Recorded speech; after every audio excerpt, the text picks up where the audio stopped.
As we do each and every Monday, we take a look at Josh Heupel's press conferences, and we're running out of opportunities, Caleb. Suddenly, we're towards the end of the season. So, this is the next to last and one of the juiciest. If you want to get on board and give your thoughts to what I'm about to say, I would imagine you probably will, because one of the topics of conversation that Josh Heupel was asked about, please hit that like button.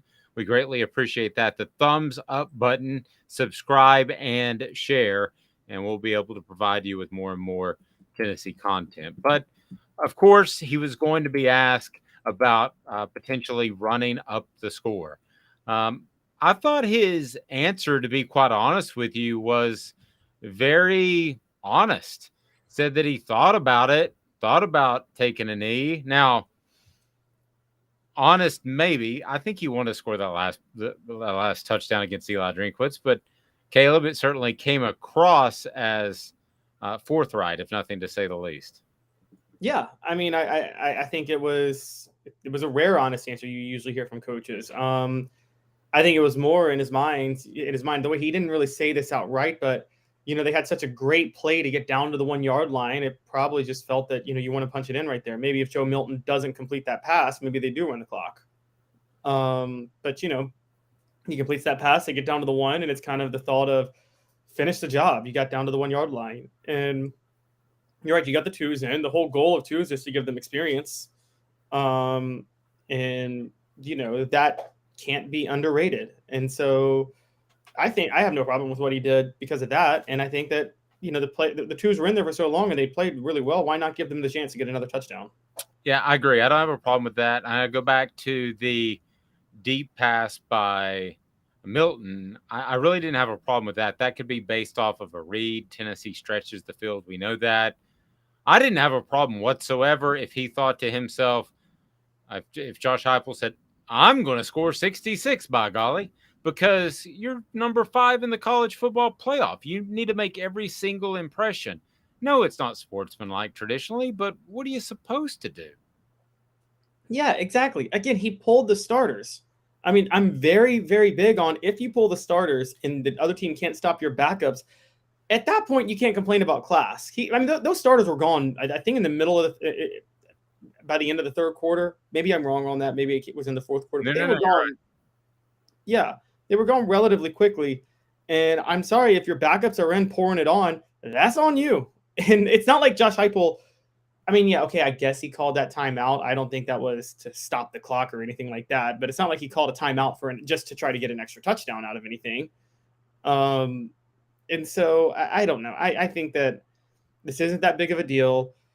If you put the backups in and you score with your backups, that's not running up the score. That's not piling it on. That's giving your backups some experience. And to a lesser degree, I think mop-up duty is important for back. I know some people say it's just mop-up duty and it doesn't do anything. I totally disagree with that. I think mop-up duty for backups does help them develop a little bit. I think one of the most underrated parts of the 98 Tennessee National Championship season was Peyton Manning was hurt right before the Nebraska game, and T. Martin got a lot of reps with the first team, and then he was in the game a good bit of time against Nebraska, even though Tennessee lost 42-17. And I think that kind of helped Martin the next year. They probably should have just played Martin from the get, because if you remember, Peyton Manning went on David Letterman and his knee was the size of like a basketball. And you could Yeah, see through his pants. I don't know if you remember that, but you could see his knee was huge. It was a bursa sack. So running up the score, you and I don't have a problem with it. And listen, the Eli Drinkwitz comments that were made in the summer, it's hard for me to imagine that wasn't at least somewhat in Josh Heupel's mind. I know that Jacob Warren said on our YouTube channel, that's why we want you to like, subscribe, and share. He said that, yeah, he was aware of that. So if one of Tennessee's players, a tight end, is aware of it, then everybody on the team was aware of it, and so was Josh Heupel.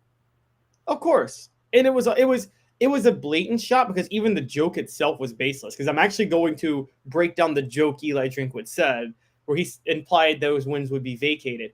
If Tennessee is going to get punished by the NCAA, it'll be scholarship reductions and it may even be a probation. It's not going to be vacated wins from Josh Heupel's first year because all the ineligible players were gone by that year. And they don't even vacate wins anymore. I'm trying to think of the last time they vacated wins. They tried it with Penn State and then reinstated him 2 years later. So, yeah, they did. Yeah, I mean the only one that I can remember that was significant, and I know this because I was looking at the Tennessee Alabama series. Alabama had several wins vacated or in the early 90s, but that just doesn't happen anymore. It was a weak joke. I mean, he's just getting introduced by Jim Rome. Why Jim Rome had him on his show, I don't even know. You have, I would think, a much better Rolodex of guests than Eli Drinkwitz, but they did have him on, and it was just really weak. It was right as right when the summer recruiting period was wrapping up, Caleb. It was also at a time in which SEC Media Days week was getting ready to kick off.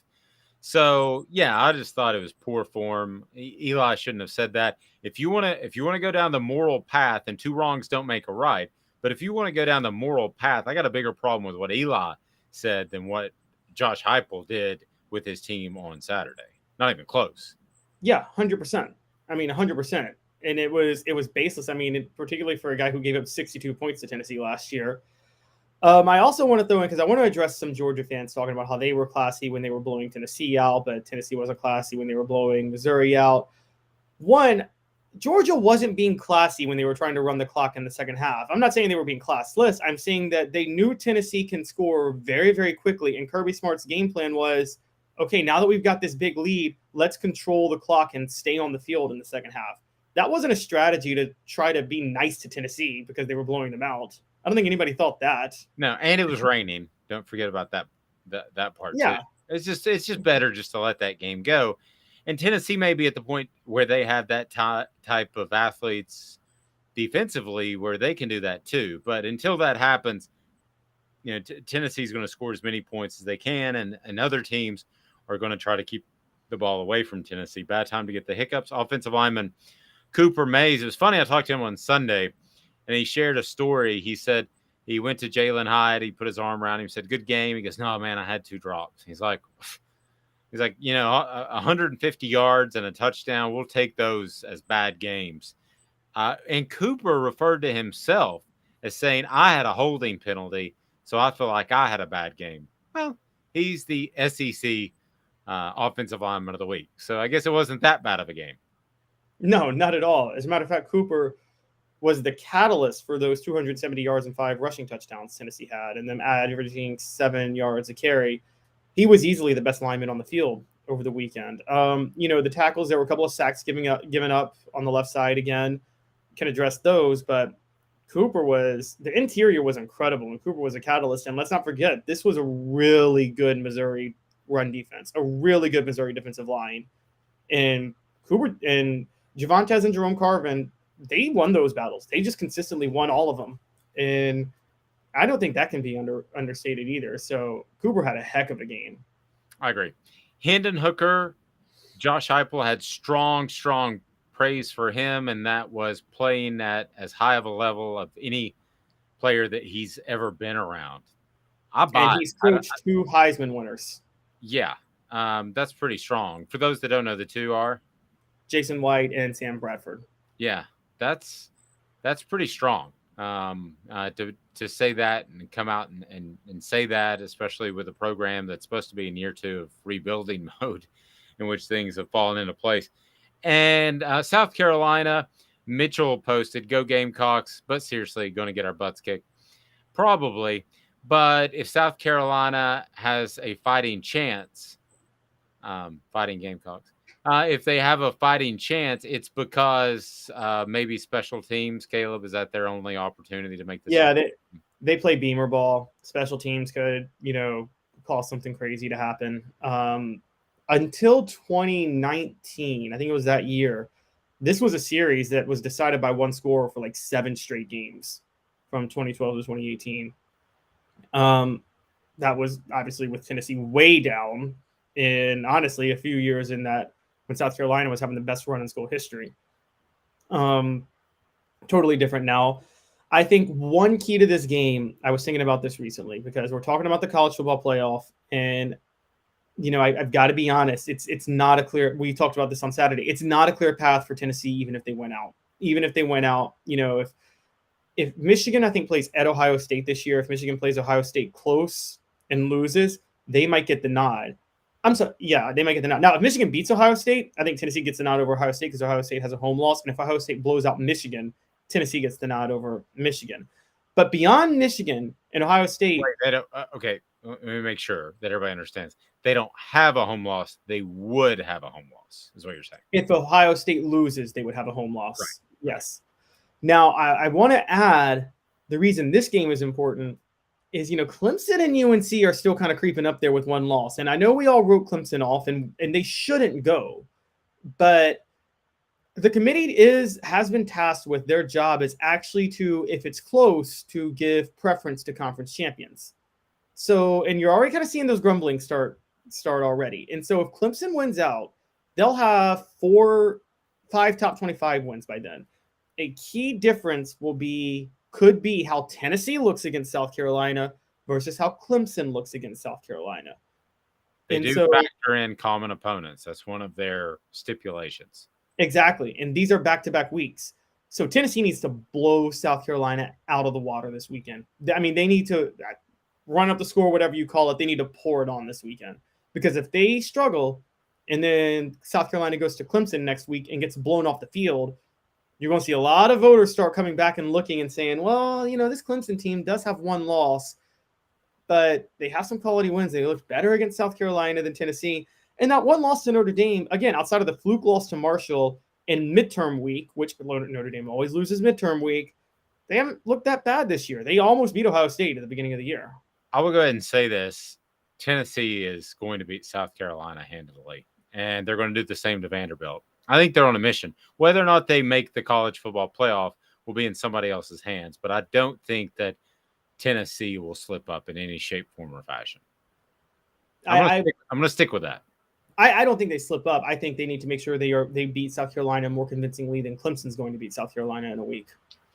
Slip up would be 31-21. Okay, yeah. All right. Well, if you think they'll win by more than that, that's impressive. Okay, so I mean, I could see it. They've been blowing out everybody pretty much as they've gotten better throughout the year. So I think just that's a way for Tennessee to get some breathing room. UNC has no top 25 wins, so I don't care if they win out. They're not going. I'm going to say this right now, guys. UNC's not going to the college football playoff. And he's on the record. Yes, North Carolina will not go at all. Clemson could have a bit of a favorability factor. The other scary one now is USC. Tennessee got a lot of help with UCLA and Oregon losing over the weekend, but USC's creeping right there behind them. And TCU beating Texas on the road.